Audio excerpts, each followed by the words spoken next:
Hi housemates, it's Lisa Elliott again with House Play, day 27 of our Christmas countdown.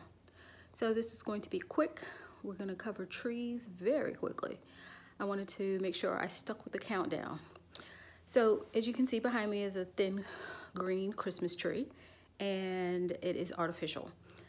I like artificial now. I grew up with live trees, and that's what my dad grew up with, so that's what we always had.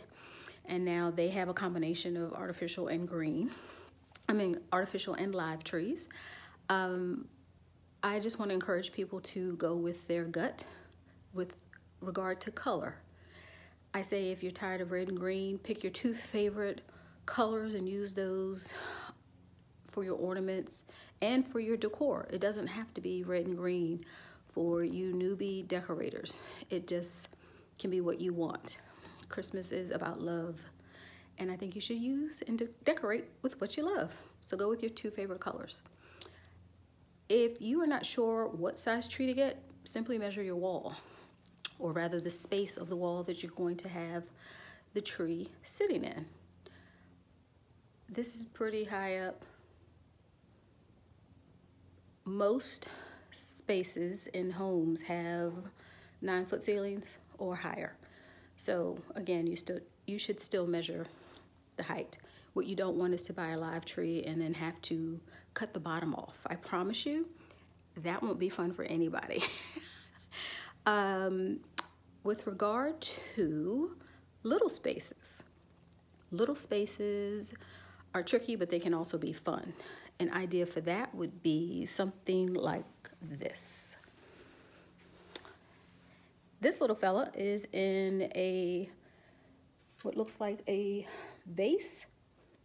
So that's a thought for you, or a suggestion, if you don't want to have the responsibility of a big tall tree like this.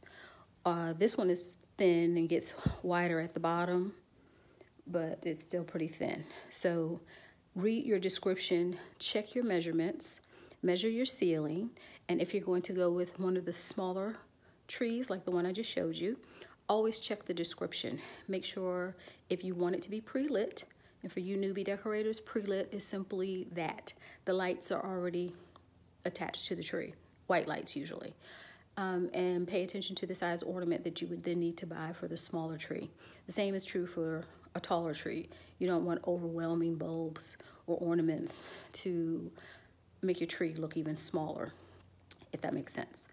And if you are just tired of having a green Christmas tree, which some people just get tired of status quo, then be bold and you can jump out there and get, voila, a white Christmas tree.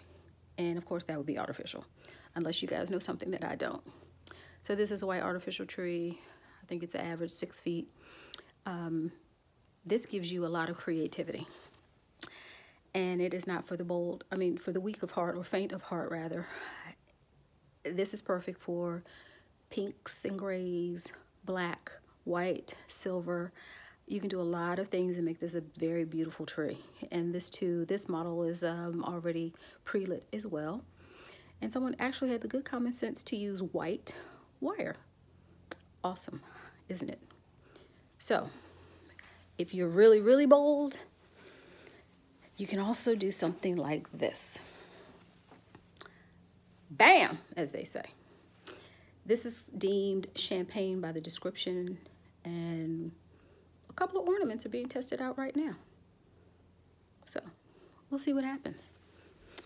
So I just want to share a little of my Christmas scene with you, and to let you know that Christmas is all about love. I hope you spend it with family and friends, or some way, shape, form, or fashion.